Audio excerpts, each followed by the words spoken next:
एक बार एक आदमी सर्कस देखने के लिए सर्कस में गया। तो वहां उसने हाथियों को देखा कि बहुत बड़े बड़े विशाल हाथी एक मामूली सी रस्सी से बंधे हुए थे। उसको ये देख के बहुत आश्चर्य हुआ।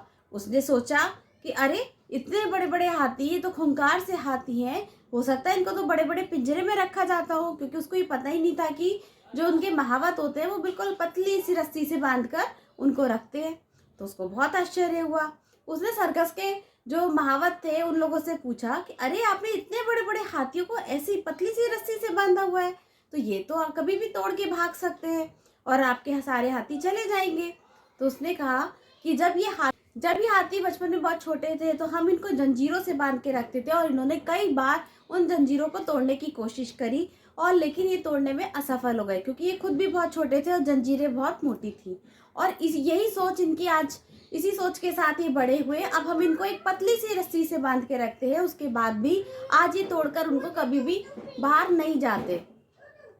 तो इनके माइंड में ये सेट हो चुका है कि ये कभी भी उस जंजीर को नहीं तोड़ सकते हैं, इसलिए आज मामूली सी रस्सी भी ये नहीं तोड़ते, और हम निश्चिंत होकर इनको पतली सी रस्सी से बांध के आराम से हम अपने काम पे चले जाते हैं।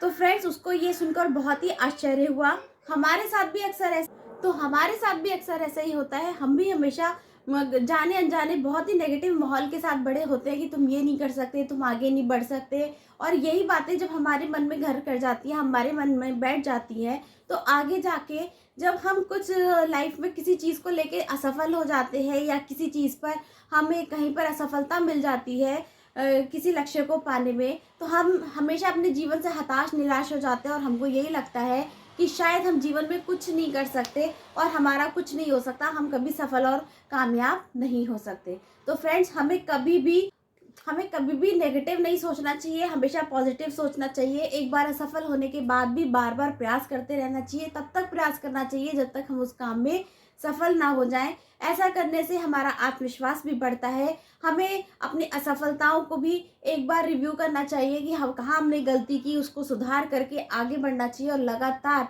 अपनी लाइफ में जो हम पाना चाहते हैं उसके लिए प्रोग्रेसिव रहना चाहिए। तो आई होप इस कहानी का नाम था हाथी एंड जंजीर। मेरा नाम है शिप्रा भटनागर, और आप सभी का मेरे चैनल पर बहुत बहुत स्वागत है। अगर आपको मेरी ये स्टोरी पसंद आई तो आप प्लीज़ इसको लाइक कीजिए, शेयर कीजिए, और मेरे चैनल पे नए हैं तो उसको सब्सक्राइब कीजिए।